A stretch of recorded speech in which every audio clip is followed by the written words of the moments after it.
My Lords, I declare an interest, a non-financial interest, as a patron of Hong Kong Watch and also as Vice Chair of the All-Party Parliamentary Group on Uyghurs.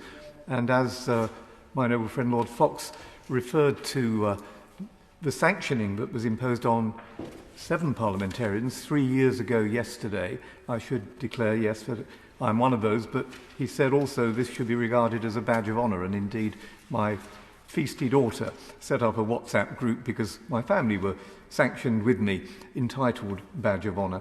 The Noble Baroness Lady Chapman raised the issue of Belton Road and the role of the Foreign Secretary. I'd simply make one point about that, which is that developing countries, mainly in the global south, have debts now totaling $1 trillion to the Belton Road Initiative, which has made them extraordinarily subservient and into often vassal states that do the bidding of the Chinese Communist Party, particularly in the United Nations. And I think the Noble Baroness was right to raise the issue, particularly of Sri Lanka, and I think this requires greater scrutiny. The biggest issue that the Security and Intelligence Committee pointed to in their much delayed report when it was finally published was the potential for gullibility on the part of the present Foreign Secretary, but the rest of us too. And I would simply put it to the Noble Baroness that with multi-billion-pound trade deficit with China, that we are insufficiently resilient and we had become far too dependent, and this is extraordinarily complacent in the circumstances.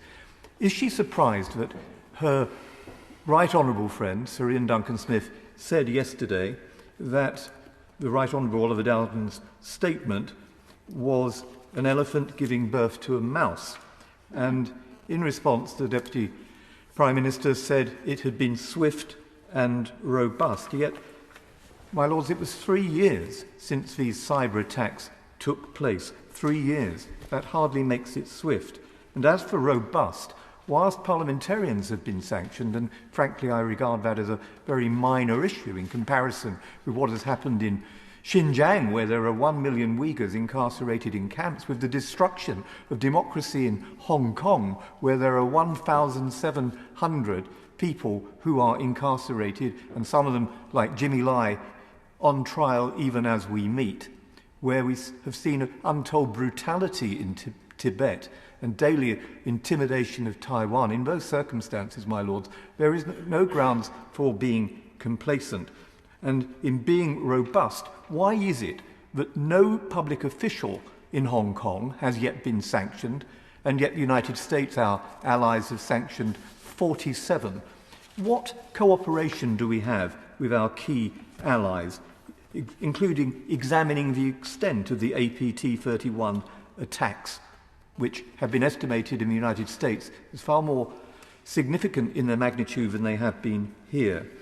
Will the Noble Baroness re-examine the 2023 report of the Intelligence and Security Committee about the dangers posed to the United Kingdom by the CCP regime? Will she re-examine the strategic failure to declare China as a threat, which was, after all, one of the recommendations of your Lordship's Defence and International Relations Select Committee, on which I served, and which examined the question of China trade and security? And will we place China in the enhanced tier of the foreign registration scheme? My Lords, the Noble Baroness has mentioned Hikvision, and I do pay tribute to her for the way in which she interacted when that issue was before the House as we considered the procurement bill. She was helpful throughout. Can I ask her what progress has been made in removing Hikvision surveillance cameras, of which there are about 1 million in this country?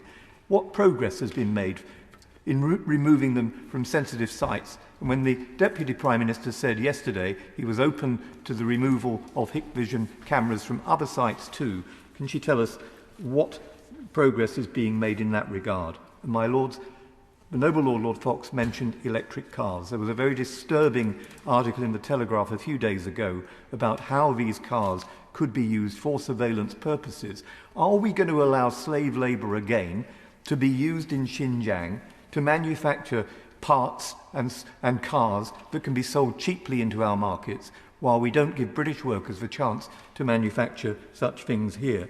Will we have to act retrospectively, as we did with Hikvision, as we did with Huawei, and now in the future we'll probably have to do with electric cars. And isn't this just another case of closing the gate after the horse has bolted? I thank the Nobel Lord for all he does and all he does in relation to educating us on China. I can't agree with everything that he says, but I do agree with the point he made about debts building up on the Belt and Road and the importance of his committee's report, which actually I think I'm going to take away with me. I'm going to America. I think I might take away with me to read, to have a fuller look at over Easter. We've seen China's continued disregard for universal human rights. In Xinjiang, of course, what he mentioned about the stifling of opposition in Hong Kong, and of course the aggressive behaviour in the South China Sea. So, he's right to call these points out. I think he was asking about the foreign influence registration scheme, in a sense, talking, I think, to put words into his mouth, the enhanced tier. And it is important to remember that all foreign powers, including China, will be subject to the requirements under the political influence tier of FIRS. No country is there yet, but the government is currently considering which foreign powers and entities should be added to the enhanced tier, which requires collective agreement, of course. And as you would expect, these considerations will take into account what is necessary to protect the safety and interests of the UK. And the Nobel Lord was keen to mention the importance of working with allies. I couldn't agree with him more on that.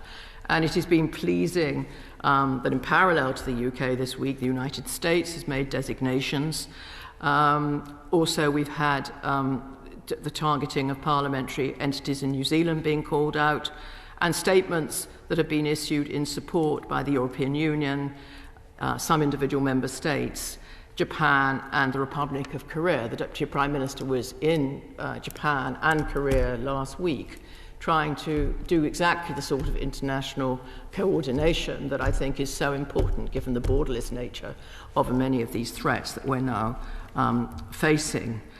I think on Hikvision, I think we are, thanks to the Nobel Lord, due to produce a report fairly soon. And I don't think I can anticipate that. But I am very aware that where I make promises in this House to the Nobel Lord, I have great pleasure in delivering them wherever I can. So that is certainly, very much on the agenda, as is the work that we're doing under the Procurement Act to make sure that we make use of the new provisions on security in due course.